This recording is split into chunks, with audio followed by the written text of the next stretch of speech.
Hello YouTube के हमारे सभी viewers, honourable Google family, YouTube family व सेवारत कर्मचारियों, इस जगत के समस्त इंग्लिश लैंग्वेज लवर्स, मेरे प्यारे विद्यार्थियों व बच्चों, ये टीचर प्रतिदिन अपने बच्चों के हित में छोटी सी इंग्लिश स्पोकन क्लास को लेकर आता है, स्पोकन इंग्लिश क्लास को लेकर आता है व्यूअर्स। और व्यूअर्स, ये टीचर चाहता है कि आप जीवन में बहुत तरक्की करो, बहुत उन्नति करो। तो व्यूअर्स, आज की कक्षा में जो कन्वर्सेशन है, एक व्यक्ति यानी कह सकते हैं कोई भक्त होगा और एक सेंट है, संत है, उसके बीच में उसकी कोई व्यक्तिगत प्रॉब्लम है, उसको पीस ऑफ माइंड नहीं है, शांति नहीं है। वो इस बारे में किसी पॉपुलर संत से मिलने के लिए आता है व्यूअर्स। तो उनके बीच किस प्रकार से इंग्लिश में वार्तालाप होती है व्यूअर्स, हम ये समझने का प्रयास करेंगे। जी, डिवाउट। गुड मॉर्निंग सेंट। Good morning. Please sit down. What brings you here? Sir, I am from Delhi. You are quite popular in our city. I have come here to meet you. Tell, what can I do for you? Sir, I have got each and everything in life, but I have not peace of mind. I feel myself disturbed. I could not search out the reasons behind my disturbance. Please guide me and show me the way of peace. Do you drink daily? Yes, I drink daily. It is not good for you. First of all, avoid it to get your peace back. I'll do so. Do you devote some time in meditation? No, I do not devote any time in meditation. Then I'll advise you to devote some time in meditation. That is the good solution of your problem. Sir, I'll try my best, but how should I meditate myself? You should sit in a lonely place. Here, you will have to keep yourself away from all outside worries. Now, concentrate yourself on any particular point daily for 15 minutes. You may increase the above period slowly.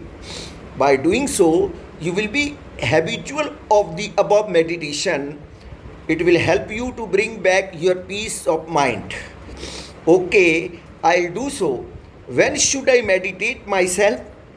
You can meditate yourself in the early morning and evening.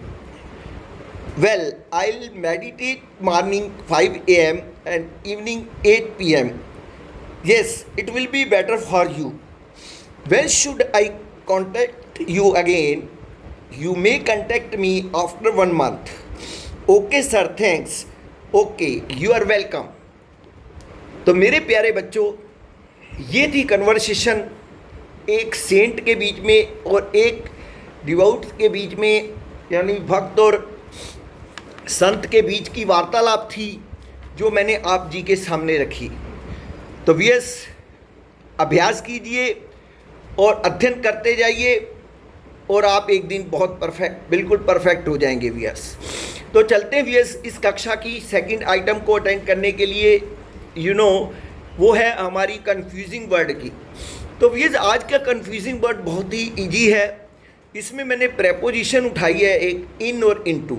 अब इसमें भी लोग बड़े confuse होते हैं viewers कि भाई इन का तो मतलब वो मे ले लेते हैं, अब इनटू को भी मे की तरह ही वो यूज़ करते हैं, लेकिन होता मे की तरह ही है व्यूअर्स।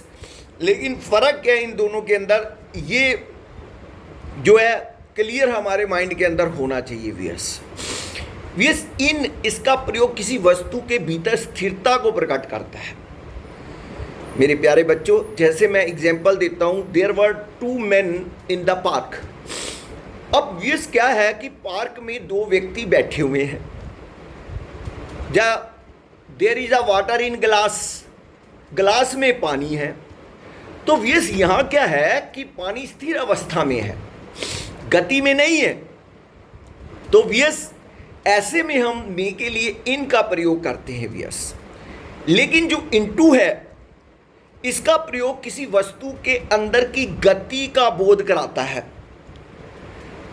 ठीक है viewers, he fail into the well, वह वेल में गिरा, मतलब गति के साथ नीचे को गया।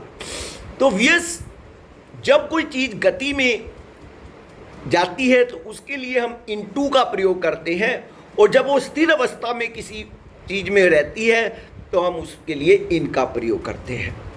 तो मेरे प्यारे बच्चों, ये चीज़ें हमारे दिमाग में बिल्कुल क्लियर होनी चाहिए। हम सब पढ़े लिखे हैं और हमें इस प्रकार की कोई भी त्रुटि से बचना चाहिए व्यस।